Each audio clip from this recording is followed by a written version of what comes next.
I am Heidi Benjaminsen, your host of Confidence Coaching, a podcast for mothers who want to stay calm and anchored during the teenage years.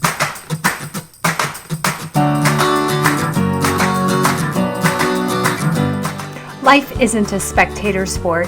Success comes to those who show up every day with a pocket full of courage, grit, and a little sparkle. I'm glad you're here.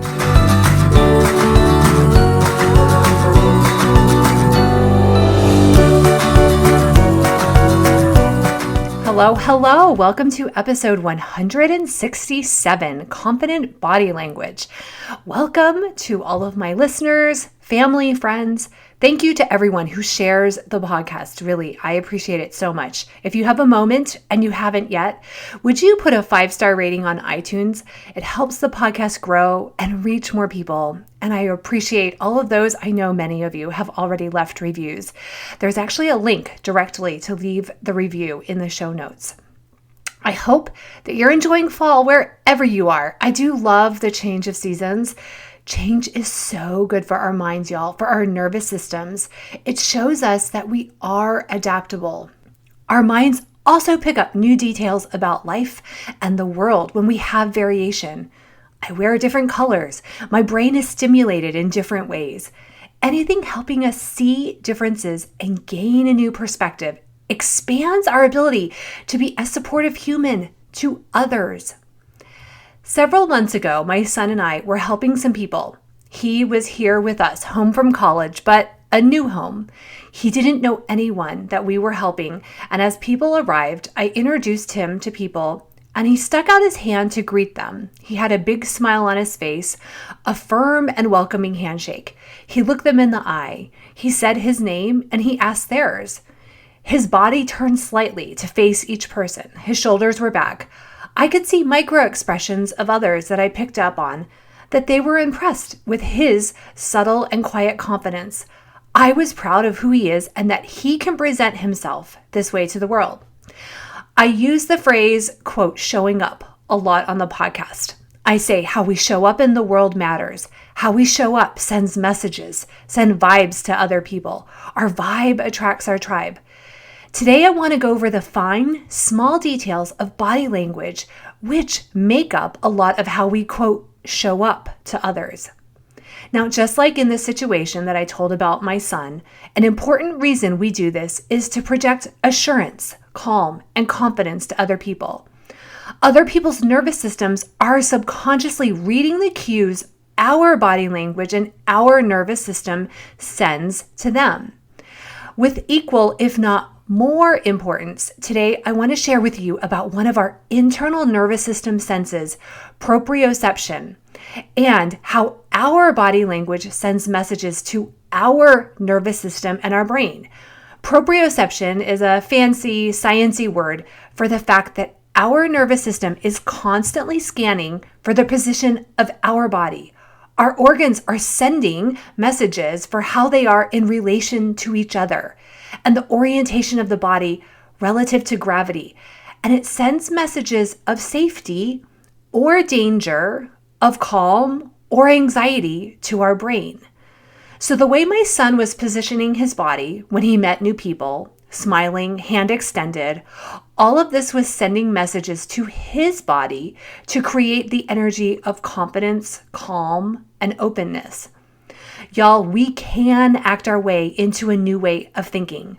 This requires awareness of first, how do we show up or act? So with a lot of grace and self-compassion, think about how you responded at the last gathering you attended where you didn't know everyone. Despite the discomfort, did you smile and introduce yourself? Or did you sit alone? How did you hold your shoulders? Did you look others in the eye with a smile? All of these things matter. Confidence is an energy, and we're constantly broadcasting to the world if we are interesting people, if we have the capacity to be interested in others. Remember, other people really like to talk about themselves. We want to be around people who think that we're interesting, so we subconsciously look for cues that others like us. It's like a big feedback loop. People who think they're friendly have a lot of friends, because they first act friendly. People who are confident act with confidence, which sends feedback to themselves that they are confident. If we think no one likes us and we show up insecure, we broadcast to the world our insecurities, which pushes people away subconsciously. Yes, a lot of it comes from what we think about ourselves, which I've tackled in past episodes, and I will in more. But today, just think about one, maybe two body language signals that I go over that you want to work on being more consistent with. Then do them over and over in each setting you are in. Okay, first and possibly most important, smiling sends confident energy to the people that we are talking to, that we are approachable and interested in them. Studies have shown that smiling sends signals to our nervous system to be calm and relaxed. Practice when you're alone at home. When you think of it, smile. Then notice how your body energy changes just slightly, how maybe your gut relaxes or your arms feel lighter. Then practice smiling when you enter a store, when you walk into a meeting, walking past a neighbor's home and they're outside. The ability to make eye contact or not separates confident people from insecure people who think so little of themselves that they really don't want others to see them. Eye contact can feel vulnerable. Our eyes are known to be the portals into our souls. Confident people can feel vulnerable and know they can handle the discomfort of looking other people in the eye. When we're talking to someone, notice those who make eye contact. Now, it isn't 100% of the time, which is kind of creepy and the sign of a psychosis, but we're aiming for 60% of the time. Practice, practice, practice. If feeling and acting confident is something you aren't good at, I promise this is where to start. This will change your ability to handle the discomfort in your body and will grow your confidence. Your nervous system will know you're acting more confident and will send signals to the rest of your body with confident energy. Watch for what you're thinking that makes it hard to make eye contact. Journal that. Send it to me if you want. Those insights will show you where your real thoughts are about yourself. For now, practice the act of seeing other people. Confident people can look at and see others and are thinking about that person. They aren't thinking about themselves. The more you do it, your nervous system will support confidence in other areas. It will become less and less uncomfortable. As you make eye contact, you'll be almost forced to keep your chin and head up. These are pro-social connection positions and will show interest in others. More importantly, our body takes notice of where our head is in relation to our body and sends confident signals to our brain if our head is up. Another important position to signal confidence is standing up straight. Here is what we're trying to do. We want to show we are worthy of taking up space. We want to extend our shoulders. We're showing our body we are worthy of the space we are in. Slouching and trying to shrivel up reveals inner insecurities. Closing up our body reveals we want to be small and don't feel worthy of taking up space. Now, we don't do this in an arrogant, take up the whole room way, which actually is a pretty insecure vibe. This is not confidence, and that energy is very repelling. But opening our body is a quiet, secure confidence. Now, this isn't a fake it, superficial confidence. There is science to back up how holding our body in open, 2 feet on the floor positions sends signals. Like I've mentioned before, it sends signals to reinforce confident energy. Watch how people you admire sit in interviews, in meetings, etc. Watch their legs, their shoulders, their eye contact. Watch and take note, and then visualize yourself doing the same. Fidgeting is a sign of nervousness and anxiety, so limit any fidgeting. Of course, we all have normal movements, but the slower our movements, the slower our breath, the calmer our body will feel. Watch your hands. Confident people do not touch their neck or face. Confident people do often talk with their hands, which thank heavens for that research, because I do talk a lot with my hands. How we position our body in relation to others sends a message to ourselves and others, as well as our ability to initiate a greeting. Yes, oh yes, I'm with you that it can be vulnerable and intimidating, and we don't know how other people are going to receive us. Confidence is putting ourselves out there, liking ourselves, and not needing everyone else to like us. We know we can handle who we are without their validation. Many months ago, my family and I went to a neighborhood barbecue. Everyone was invited. There are so many new people here. We had name tags. I went very consciously and intentionally paying attention to who I wanted to be at the barbecue. I knew I'd be meeting a lot of new people, and I wanted to project confidence in myself.